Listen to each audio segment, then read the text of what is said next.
punta tayo dito sa impeachment. Bakit ang Kongreso, ang House of Representatives, hindi ba nila naiintindihan yung inyong mga proseso sa intelligence? Bakit pa ilang beses sinasabi na kailangang malaman sino si Grace Piatos?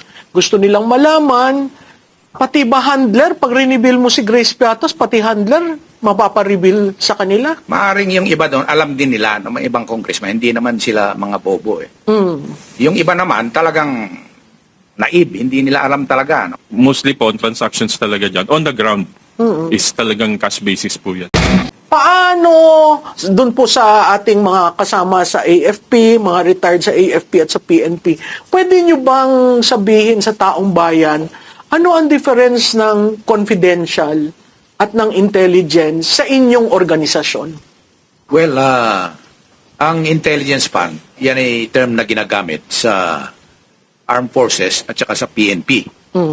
So, intelligence operation, of course, ang pinagagamitan dyan. Yung confidential fund, dahil supposed to be naman, ay wala talagang intelligence fund ang mga iba-ibang ahensya ng gobyerno, ay inadapt nila itong confidential fund. So, ito, based sa definition ng confidential fund and intelligence fund, ayon na rin dun sa Joint Memorandum Circular ng COA, DND, DILG, GOCC.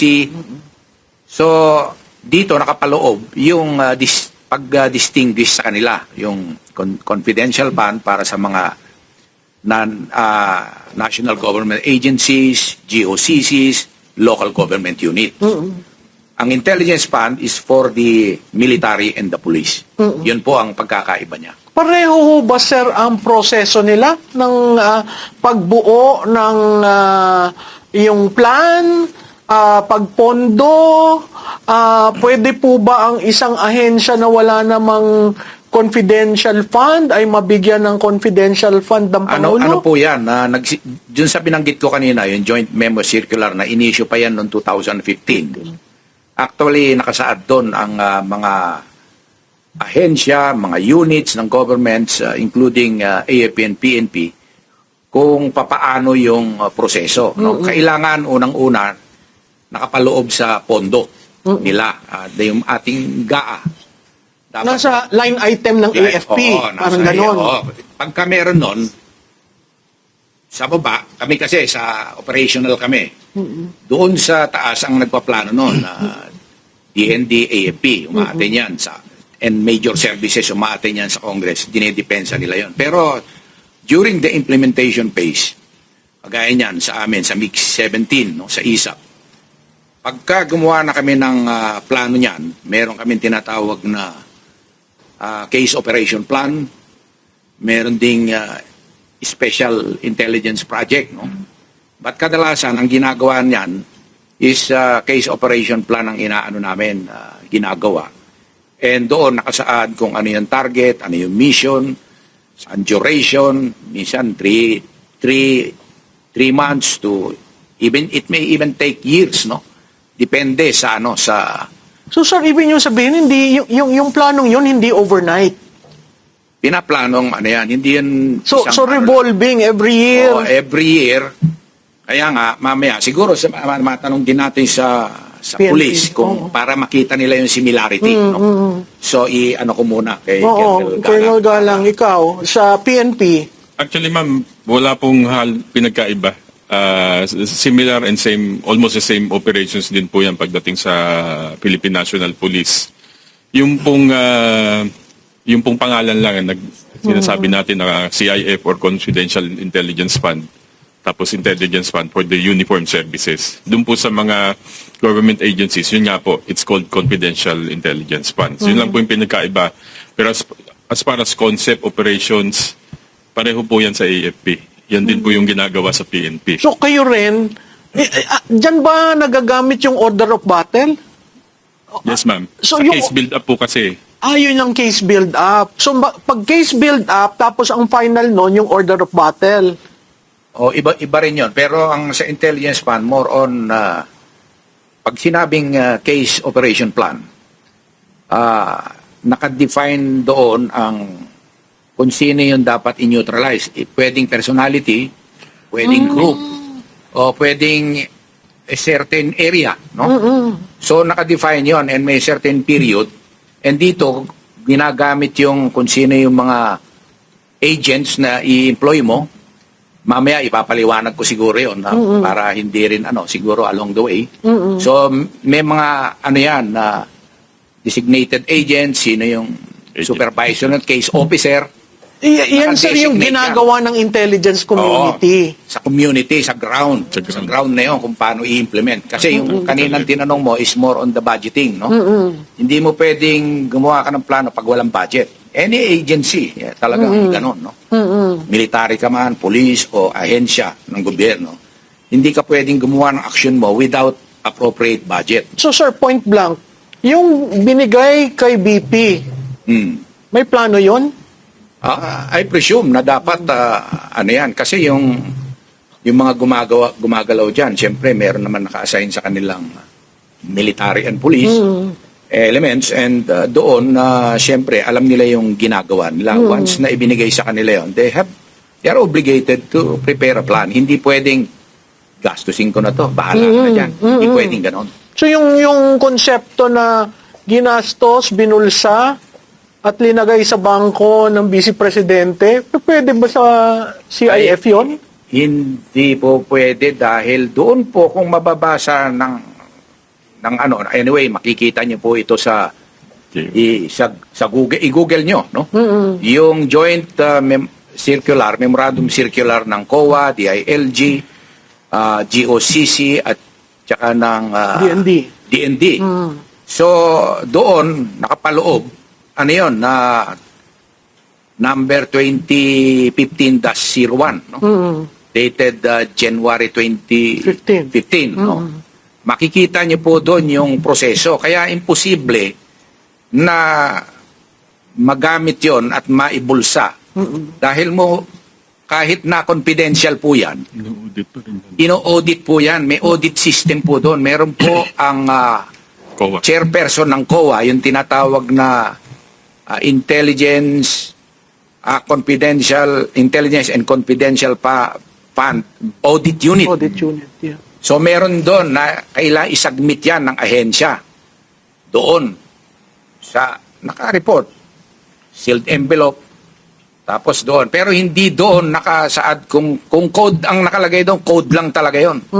Hindi nire-reveal yon dahil kagaya mga pangyayari. Kaya importante, merong code ang operation. Sa operation pa lang, O-plan, minsan ganon. Case operation plan Agila, pwedeng ganon. So talagang coded talaga. Coded. Kahit sa PNP, talagang ma'am. lahat ng operation Ginagamit plan. yan, code, pseudonym, alias, and even yung mga writer nga, may pseudonym eh. Oo. Pero ito, more on, important dahil yung secrecy, no?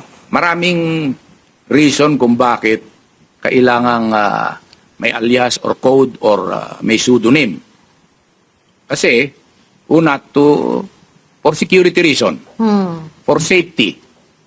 Kasi hindi mo pwedeng, ako mismo, nung naging, ako, commander ng MiG-17, meron akong code, ang code ko, Bravo, no? Code nyo. Oo, ako, Bravo. Kayo mismo, sir. Pero yung pseudonym ko, hindi ko pwedeng sabihin until now, hanggang ngayon. Kasi, Dahil? siyempre, meron akong mga ibang activities na ginamit ko yung pseudonym ko. Kahit may ang may official. mga covert operation, lahat naging intelligence chief, may mga code yan. Mga may marinig kayo dyan na iba-ibang pangalan. Sultan, Jasper. Pero ang nakakakilala lang, sir, yung mga katrabaho mo. Katrabaho. Oo. Hindi kahit na i-report yan sa COA, hindi linalagay yun. Sino tong si... At hindi tinatanong ni Hindi COA na... tinatanong yun. Oo. Compartmental. Basta na-comply mo yung mga requirements doon, paano ginastos, including mga cash advances, merong requirement yan. Oo. Basahin niyo po yun. Sinabi ko kanina yung Joint Memorandum Circular. Pakikita niyo po doon. 33 pages Hindi long. pwedeng ibubulsa lang yung basta-basta. May audit system. Sir, sa pulis, ganyan na ganyan din? Yes, ma'am. May alias rin. Meron po. Minsan alphanumerics ang ginagamit namin. Pero compartmentalize nga po yun. Kagaya po, I'm just speaking for myself kasi merong nakaseparate kami na unit nun eh. Kami po nun, we're under Rio 20, Regional Intelligence Office 20. Hindi ko pa sasabihin kung saang unit yun na So nakadeploy. kahit yung mga ganyan, internally lang kayo-kayo ang nakakaalam. Yes, ma'am.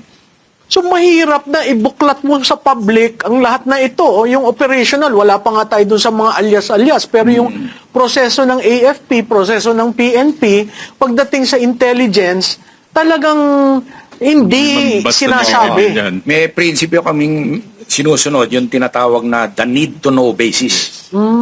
So doon sa ahensya mismo, halimbawa sa ISAP, hindi lahat doon nakakaalam din ng ng mga codes na yun. Parang pag mababa ang pay grade mo, hindi ka pwedeng magtanong. Need to know eh. Oo. Ay, kahit na hepe, minsan hindi, mas senior, hindi nila pwedeng alamin. Mas alam pa nung sarhento. Ayun yung mga ganon. Sir, punta tayo dito sa impeachment. Bakit ang Kongreso, ang House of Representatives, hindi ba nila naiintindihan yung inyong mga proseso sa intelligence? Bakit pa ilang beses sinasabi na kailangang malaman sino si Grace Piatos? Gusto nilang malaman, pati ba handler, pag reveal mo si Grace Piatos, pati handler, mapapareveal sa kanila? Ayun na nga, yun yung mga ganon. Kasi maaring yung iba doon, alam din nila ng mga ibang congressman, hindi naman sila mga bobo eh. Yung iba naman, talagang naib, hindi nila alam talaga. No? Pero karamihan sa kanila, alam din nila yon. So yung paghahanap sa PSA ng mga pangalan na ito, Yung paghahanap na yun, propaganda, optics, optics, mahirap nang sabihin, no? Baka sabihin, ini-speculate natin. Pero hindi na dapat yun eh. Tsaka may audit system naman. Unqualified nga yung ng COA. Wala sir na audit na negative talaga when it comes to confidential and intelligence fund. Usually yan pumapasa. Usually, basta in compliance ka doon sa mga requirements. And the requirements, kung titignan mo, talagang properly accounted. Yun ang importante rin eh. Kagaya sa and even hindi confidential fund, kahit ano lang na budget, pagka ginamit mo yun, kailangan mo ng kung paano mong Liquidation. ma-liquidate. Iba yung na-obligate, iba yung na-liquidate. Yun pa ang problema ng iba eh. Hindi nila nadidistinguish yun. Yun nangyari nung 11 days, yun ang liquidation process yun. Kaya siguro mabilis. No? Pero earlier on, dahil nakaprograma na yan, August anticipate na, nagawa na yun. Na-obligate na. Kumbaga, encumbered na siya, nakatutok na siya, allocated na siya. Isa ko pang tanong, dapat ba cash ang binibigay? Ma'am, yan pagdating po kasi sa ganyang operations, siyempre ang iniiwasan po natin yung tinatawag natin na yung mga document traces, backtracking. So, marami pong transaction on the ground. Usually po, talagang cash basis yan. Para hindi po natitrace yan. Lalo na po security nung mga ating mga informants. So, security nung nagbigay ng cash at security nung tumanggap. Interesting yan, ha? Hindi ma'am kasi yun eh. Kumbaga, siyempre po proteksyonan mo rin yung informant mo eh. Sa akin nga po yung experience ko when I was once a chief of police dun sa Bicol. I had informants who were former yung tinatawag na RR, mga rebel returnees. So, ito pong mga tao na to, siyempre tinutulungan nyo po yan. And you cannot give them yung merong documentation kasi makikita at malalaman eh kung sila tumutulong sa'yo or hindi. So mostly po on transactions talaga dyan on the ground is talagang cash basis po yan. Ang sinasabi ko lang, mahirap yung ang legacy, ang manggagaling sa leader, dapat manggaling yun sa taong bayan. Dapat ang taong bayan mismo ang magre-recall kung paano na bago ang buhay ko, buhay ng pamilya ko at buhay ng bansa. at hindi ka nagsasalita tungkol sa ligasiya sa panahon ng krisis. Walang makakatanda ng legacy mo. Lalong maaasar ang mga tao kasi parang may disconnect. Opo, sa inyo pong nang narinig po ninyo yung naging pahayag ni PBBM patungkol po doon sa kanyang legasiya na nag-aalala daw siya na baka mabura o maglaho ng susunod kung sino man ang papalit sa kanya. Ano pong agad na pong naisip po ninyo, Prof? Well, dalawang bagay lang yun, Admar, no? Ang isa, kung ang papalit sa kanya hindi niya kaalyado, at ang isa kung kaalyado, no? So pareho ang punto de vista niya, whether kaalyado o hindi, mawawala yung legacy. Ang pangalawa, ano kaya ang legacy na klarado na mawawala? Kasi pag tiningnan mo ang from 2022 to 2026 o 4 na taon, no, makikita natin ang bukod tangi lamang legacy diyan ay yung bagong Pilipinas na hindi naman natin nararamdaman at hindi naman natin nakikitang nagbabago ang Pilipinas. At pangalawa, yung supposedly siya lamang ang Pangulong lumalaban sa korupsyon. Nakita naman natin hanggang ngayon ay yung mahiya kayo na kampanya niya noong July 2025, wala naman talagang nangyari, no? At siguro ang ibabalik ko doon, sila ang mahiya. Kasi hanggang ngayon, walang nakukulong, natapos na ang ICI, nagulo na ang Senate Blue Ribbon Committee, hindi mo maintindihan ang tinalagang ombudsman, at wala naman talagang nakakasuhan. Except siguro kung titingnan mo, merong tokenism na nangyari, may iilan na nakasuhan, pero yung talagang mastermind, hanggang ngayon hindi natin nakikita. Sino po ba yung mas maina, ma'am, na magbigay ng pagkilala sa legasiya ng isang leader? Mismo ba ang leader na kanyang bukang bibig na ito yung mga legasiya ko? Or hayaan yung taong bayan na kung ano yung tumatak sa kanya, yun na yung performance mo? Tama yun, Admar, no? Katulad na rin ng nakaraan nating mga pangulo, hindi naman yung pangulo ang nagbubuhat ng bangko, at hindi tamang panahon pag-usapan ang ligasiya sa panahon ng krisis. Ang dapat ang taong bayan ang magre-recall, magre-remember na ito ang mga nabago ang buhay ko, nabago ang buhay ng pamilya, nabago ang buhay ng bansa dahil sa mga sunod-sunod na programa. Hindi, why will you talk about legacy in an era where we are in crisis, no? Walang ang sinasabi ko lang, mahirap yung ang legacy ang manggagaling sa leader, dapat manggaling yun sa taong bayan. Dapat ang taong bayan mismo ang magre-recall kung paano nabago ang buhay ko, buhay ng pamilya ko at buhay ng bansa. At hindi ka nagsasalita tungkol sa ligasiya sa panahon ng krisis. Walang makakatanda ng legacy mo. Lalong maaasar ang mga tao kasi parang may disconnect.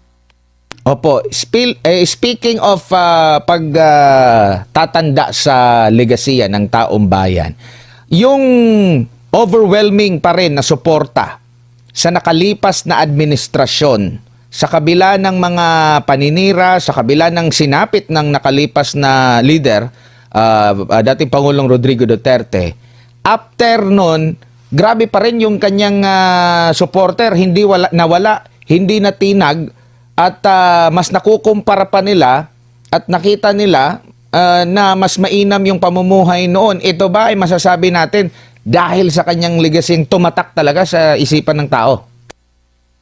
Oo, tama ka, Admar, at yun nakukumpira. Usually kasi ang pagtingin mo sa isang pinuno, ginagamit mo yung punta libista nung nakaraan. Kaya nga parati yung katanungan, has your life changed? Has it been better? Kasi kinukumpara mo nung dati. So talagang tumatak yung kay Presidente Duterte at binabalik-balikan. Kasi doon talagang ang bayan, ang si Juan de la Cruz ang naging bida. Hindi ang mga politiko na nagkamal-kamal ng pondo at ng bulsa ng pondo. Opo, binanggit po dito sa post ni Congressman Pulong Duterte patungkol kasi meron siyang pinost dyan, no? Maliban sa pagsasabi na ang legasiya mo ay ang korupsyon o ang iyong korupsyon, meron din siyang nabanggit dito. Sabi niya rito, Filipinos are not concerned about preserving political legacies. They are concerned about their daily struggles, rising cost of living and government, and that should be working for them, not for itself. Legacy is not claimed or protected by words. It is defined by actions and ultimately judged by the people. Ito na yung napag-uusapan natin, Prof. Oo, yan, tama yan. It is something earned, no? Natutuwa ang taong bayan dahil ay nabago ang buhay ko, ay nabago ang sitwasyon ko, ay ang aking mga anak ay nakakapag-aral ng maayos, 'di ba? Tuwing pinag-uusapan ng legacy, tinitingnan paano ba naapekto sa akin, personal, ng taong bayan, yung mga ginagawa ng leader. So tama yung sinabi ni Congressman Pulong dahil contextualize niya yung legasiya. Sa tingin niyo po, yung pinangako niya noon na maipagpapatuloy or mahigitan pa yung nakalipas na administrasyon, kasi nga nagkaroon siya ng tandem with the Duterte, di ba? Kung naipagpatuloy niya yon, nagampanan niya yon or nahigitan pa, matatatag niya yung legasiya at hindi naman siguro bobo ang tao na laging i-claim doon kay dating Pangulong Rodrigo Duterte. Basang nakita nila ano yung nagawa mo na ipagpatuloy mo, bibigyan ka pa rin ng papuri dahil sa naipagpatuloy mo yung legasiya. Oo, alam mo, Admar, yung issue kasi ng legasiya, pwede rin sa punto de vista ng continuity. Kung hindi nasira yung unity, may continuity. Pero dahil may pagka, what's the right term? May pagka agresibo ang paninira nila sa pangalawang Pangulo, makikita mo na talagang intent and designed to destroy the Vice President in the hope of remaining in power. Kung siya yon o ang kanyang pamilya o ang kanyang relative, maaga pa lang, walang intensyon na unity. Kasi pag united ka, talagang continuity yan. Makikita natin, di ba? Merong time nag-request si Vice President, kausapin siya, tinatanong na yung mga proyekto na yung big ticket projects na naiwan, bakit hindi tinutuloy. Makikita mo, continuity is part and parcel of legacy. Kasi mahirap sa ating bansa ang 6 na taon na papalit-palit. Pag papalit-palit ka, hindi mo nababago ang Pilipinas. It takes, yung 6 na taon na yan, almost 1 dekada. Biro mo 1 dekadang nawala, napakahirap dun sa mga susunod kasi kailangang imbis na umusad at mag-take off, ang mangyayari niyan babalik uli dun sa basic para maiayos ang bansa bago ka pa lang uli kayanin ang managinip. Ngayon walang kayang managinip dahil sa mga nangyayari. Nagkaroon pa na tayo ng krisis, kaya double whammy tayo, hindi rin marunong gumalaw sa krisis, kaya ang Pilipinas at ang mga Pilipino, kanya-kanya. Yung para mo sabihin na magbayanihan tayo, tulungan niyo ako, paano ka tutulungan kung ang taxpayers ay binuo sa dugo at pawis ang kontribusyon sa pamahalaan, pero nawawalan ka na 1.5 at 1.9 trillion at ang bitaw mo nga anong tawag dito, patuloy at ang promotion anti-corruption siya lamang daw ang leader, no? Kung titingnan natin din dun sa EO94, yung creation ng ICI, minamandate yun mag-report. Bakit walang report sa taong bayan? natapos sila, may sunset provision yung batas, may functus officios, pag natapos, ay ba't walang report sa taong bayan? Ano ba tayo, tau-tauhan na ang ating kontribusyon pwede nyong nakawin na lamang at ibulsa? Yun ang nakakalungkot kasi walang remorse, no? At ang yayabang pa ng mga politiko, ang yayabang pa ng ang kanilang actuations na parang utang na loob natin na sila ay buhayin sa rangya at asal na hindi maganda. Nakakalungkot yun. Kasi tayong mga ordinaryong Pilipino, nagtatrabaho tayo, nagko-contribution tayo, no? Makita mo nung bayaran ng taxes, nag-a-appeal sila na magbayad ng taxes. Kasi yung taong bayan galit na sawan-sawa na sa nangyayari. Pero wala naman tugon na nangyayari at lalo pang iniinsulto ang mga Pilipino sa araw-araw na pagsasalita ng kanyang spokes na hindi mo maintindihan kung saan ang patungo. Opo, speaking of tugon, meron silang tugon, ma'am. Ito, basahin ko yung tugon ni Undersecretary Claire Castro. Sabi niya, kasi tugon ito niya sa pahayag ni Congressman Pulong Duterte ng ligasiya ni PBBM ay yung kanyang korupsyon daw. Sabi rito, kailangan po bang i-memorize na ang dating Pangulong Duterte ang nakailang ulit na umamin na siya ay korap, na siya ay nagnanakaw sa kaban ng bayan? Sa kanyang speech, harapan ng marami ay pinagmalaki ng dating Pangulo ang pagtraidor sa mga Pilipino dahil sa kanyang pangungurakot, pagmamariwana at pag-abuso sa fentanyl. Sa kawalang sapat na aksyon na panagutin ang nasa likod ng mga ghost projects na inamin niya noon pang 2020 na nagtuloy pang mamayagpag pero napigilan lang nung nag-imbestiga si Pangulong Marcos Jr. Hindi rin dapat kalimutan yung korupsyon sa Farmally at Michael Yang habang may pandemic. Kaya huwag ipahid kay Pangulong Marcos Jr. ang korupsyon na ginawa mismo ni FPRRD. Your thoughts on this, ma'am? Alam mo, hindi mo na kailangan sagutin yan kasi alam mo, politikang-politika Parang santo si BBM at yung isa ay walang hiya, no? Kung titingnan mo yung konteksto ng pagka-lift niya dyan sa mga phrases na sinama niya sa isang spokesperson briefing, lahat yan hyperbole. Yung Farmally may kaso, 'di ba? Nasa ombudsman. Bakit hindi nyo bilisan? Nasa sa kanila 'yon. Kung merong mga mali na nangyari nung previous administration, filean nyo ng kaso. Ang problema, lahat sila namumulitika lang, satsat lang ng satsat at pilit na sirain yung dating Pangulo at kasama na yung anak. So hindi ko maintindihan, yan ba ang presidential communication ng manira ng manira? Kaya hindi natutuwa ang mga tao sa kanya sa kanya at sa kanyang amo. Kasi ang default na ginawa since day one, ang may kasalanan lahat nito ay Duterte. Parang tinabi na yung kontribusyon ng anak, si Vice Presidente, doon sa unit team. So makikita mo talaga yung itim na balakin at itim na propaganda na ginagawa nitong administrasyon na ito. So hindi pala yun unity, ma'am, uni-itim. Yan ang problema nila, Admar.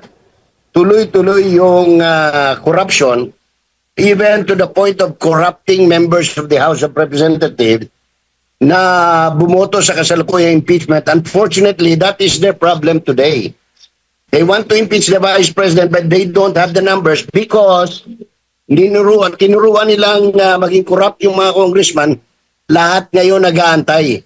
How much is the dog in the window or outside the window? Nitong nakalipas na mga linggo ata, nung nakapanayam po ng Bloomberg ang Pangulo, nababahala raw ang Pangulo na baka mabura ang kanyang legasiya, Manong Jay. Ano pong masasabi niyo po rito? Unang-una, ano ba ang sa nakikita niyo legasiya ng Pangulo? Kasi baka iba yung nakikita nilang legasiya sa nakikita ng taong bayan. Yung nga, unang itatanong ko sa mga kinaukulan, kina Secretary Gomez, kina Yusek Castro, ano ba legacy ang ayaw niyang mabura? Yan ba yung wala siyang ginawa? Yan ba yung legacy na gusto niyang mapanatili na nakawan, kaliwat kanan, pandarambong kaliwat kanan, pagsisinungaling kaliwat kanan, iyan ba ang legacy na gusto niyang mapanatili? Because kung ang legacy pinag-uusapan niya ay good governance, wala siyang legacy ganoon. Ang legacy, nahaharap tayo sa problema, and yet, ang inuuna ng kanyang administrasyon is the impeachment of the Vice President. Ay impeachment kuno. Pero ang problema, hindi naman talaga impeachment ang ginagawa nila. It is vilifying, sinisira ang pangalan, dangal ng pangalawang Pangulo na dapat sana'y katuwang niya kung tutusin dito sa pagharap ng problema ito, Admar. Opo. At meron namang payag ang anak ng dating presidente, kasalukuyang kongresista ng lungsod po ng Davao, si Congressman Pulong, at nag-real talk siya rito, na ang legasiya daw nitong ng kasalukuyang administrasyon ay ang korupsyon. Manong Jay? Yes. Malinaw naman yan eh. Saan ka nakakita na ang pinag-uusapan dito, yun lang hayag, yun lang mga nadokumentuhan, ay 1 trillion na mahigit sa kasaysayan ng Pilipinas at sa buong mundo. Ngayon lang nangyari na ang corruption sa isang administrasyon ay lumampas sa billion threshold at umabot sa trillion threshold. Whether in dollars, in dinar, or in pesos, Admar. Grabe, talagang nakakahiya, no?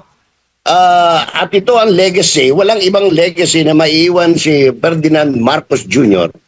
sa kanyang kahit mamatay pa siya bukas, yan ang maalala ng buong mundo, no? Kung paano ginahasa sa pamamagitan ng pandarambong at pagnanakaw ang bansang Pilipinas, ang isang bansa.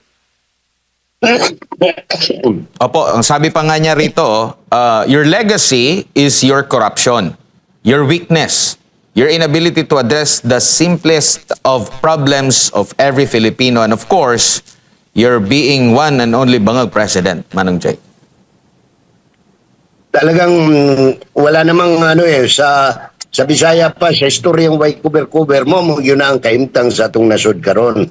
Yan ang nangyayari po, nagdudumilat na kalagayan ng bansa. At wala pong ibang may pagmamalaking legacy. Nakakahiya para sa pamilya Marcos at sa mga Ilocano na dapat sana kung meron mang legacy, yung pagtitipid, no? Yung pagiging modest, dahil trademark ng Ilocano yan. Pero ang problema, wala hong ganitong ipinakita for the last 4 years ang Marcos administration.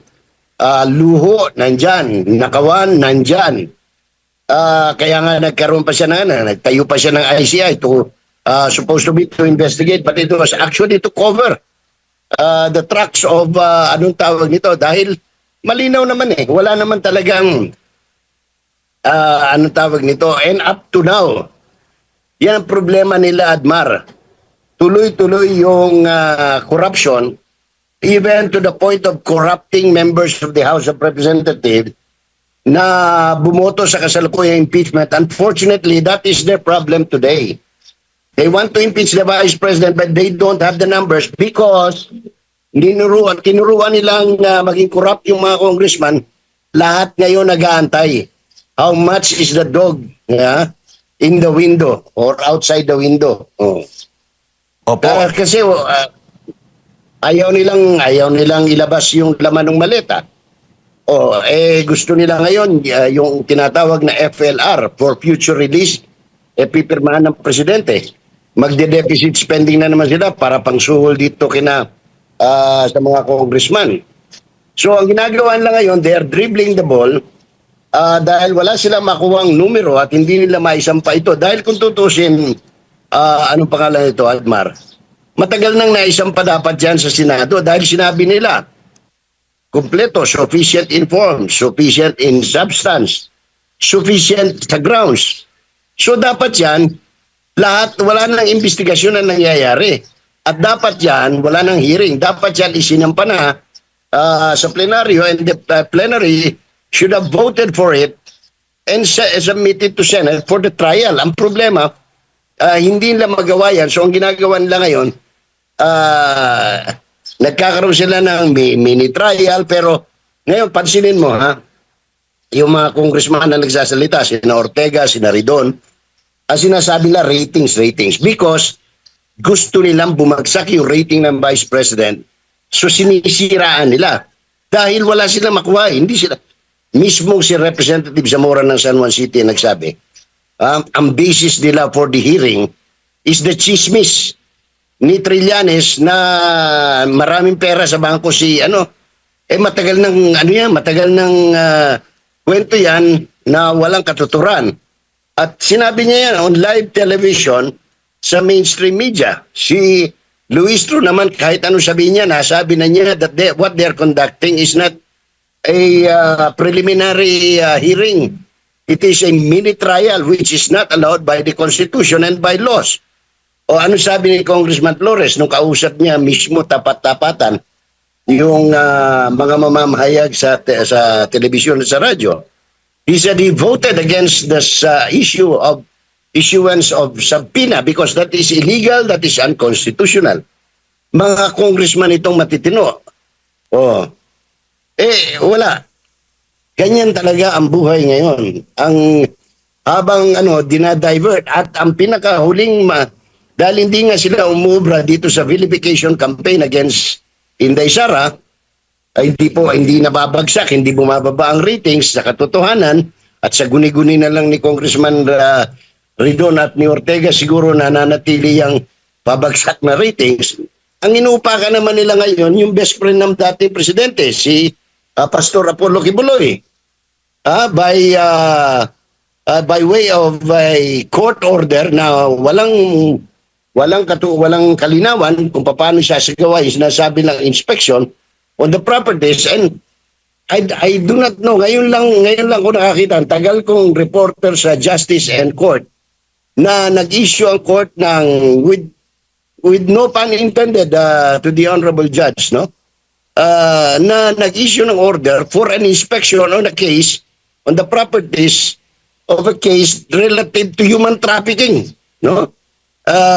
Kaya talagang mapapailing ka sa nangyayari ngayon to divert the attention of the public para against the flood control scandal corruption, no? Na umabot nga ng 1 trillion at saka itong problema natin ngayon sa langis at petroleum product, Admar.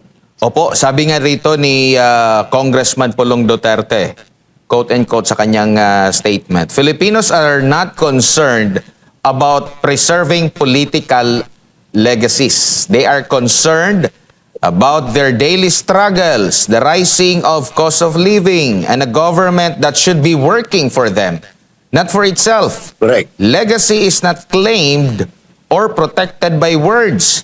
It is defined by actions and ultimately judged by the people. Sa nakalipas na administration, paano ba nalaman ng taong bayan, Manong Jay? Sa tingin mo, yung comparison natin, kasi parang dito, trying hard ba na, ito yung legacy ko, kaysa dito sa nakalipas na nagtrabaho lang at hayaan ng taong bayan na mag-formulate na, ito yung legacy ng dating administrasyon. Naramdam na hanggang sa kasalukuyan, pinapakita, lalo na nitong nakalipas na kaarawan ng dating Pangulo. Alam mo, ang problema kasi ng gobyernong ito, ng administrasyong ito, is masyadong obvious yung mga spin kung tawagin nila. So, pag wala kang ginagawa, sasabihin mo, eto yung mga ginagawa ko. Eto yung paninira sa akin. Ang problema, wala ka naman talagang ginagawa eh. Wala kang ginagawa. Pareho yan, langis. Ano bang ginawa mo? Pinabayaan mong mag-increase ng doble, triple, yung mga oil companies, di ba? Pinabayaan mo sila. So, anong gagawin mo? Hindi, baka mabura yung legacy ko eh. Wala ka namang legacy iniiwan eh. Ang legacy, ang tao magsasabi nun, ito yung alaalang iniwan mo. Hindi ikaw magsasabi. Ano bang legacy mo? Ang tao magsasabi, ang legacy ni Mr. Marcos ay corruption.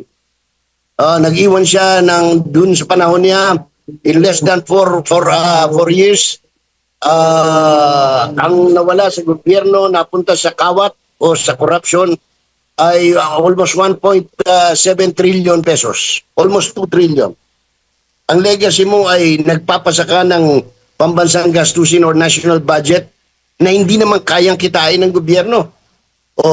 Nagpasaka 2026 budget which is almost 2 trillion short of the revenue that your revenue generating agencies can only come up. So anong gagawin mo? Mangungutang ka. Ang problema, kapareho niyan, ang kailangan mong i-raise is 1.7 trillion. How much have you loaned so far? For the last January, February, March, and April is only 60 million, a billion. Way past. Bakit? Wala nang gusto magpautang sa iyo eh. Wala kang credit doon eh. Wala nang naniniwala sa iyo sa madaling salita. So yan ang legacy na maiiwan niya. Unfortunately, for a country like the Philippines, who used to be an economic power in the 60s and 70s, ngayon, bulok tayo. Lamang pang Vietnam na tinulungan natin magtayo ng kanilang mga karsada after the war, no? Lamang na lamang ang South Korea na umiiyak noon at tumingin sa saklolo sa Pilipinas because we have one of the strongest armed forces in the whole of Asia at that time. Opo. So, wala. Anong legacy? Ang legacy mo ay pwede ko siguro sabihin, ang legacy ni Mr. Marcos Jr. is the continuation of the legacy ng kanyang pamilya na nasulat sa Guinness Book of World Record na korupsyon, nakawan, pandarambong. No? Unfortunately, because tama yung sinasabi ng marami including Congressman Pulong. Ang problema ng Pilipino ngayon, sikmura. Paano siya kakain ng maayos? Paano niya mapapag-aral ang mga anak niya? Paano siya makakapunta sa kanyang trabaho para kumita kayong nagtaas na ang pamasahe? Pinipilit nilang kontrolin yung pamasahe. Hindi naman laki no kontrol yung presyo ng diesel. Kaya nagagalit pati yung mga operators, pati yung mga drivers. So, sa Bisaya pa, sukwahi ang tanan, no? Sa sinasabi niyang, anong pangalan to? Legacy. Diyos ko, ano ba legacy ang maiiwan mo? Legacy ng addiction? Legacy ng corruption? Legacy ng sexual perversion? What? Tell us, what kind of legacy ang sinasabi mong mabubura o dapat mabura? Yan ang panatero, walang inuurungan. Pag tama palakpakan, pag mali ay babanatan. Yan ang panateros, boses ng ordinaryong Pilipino. Panateros ay walang makakaawan, walang inuurungan. Banatero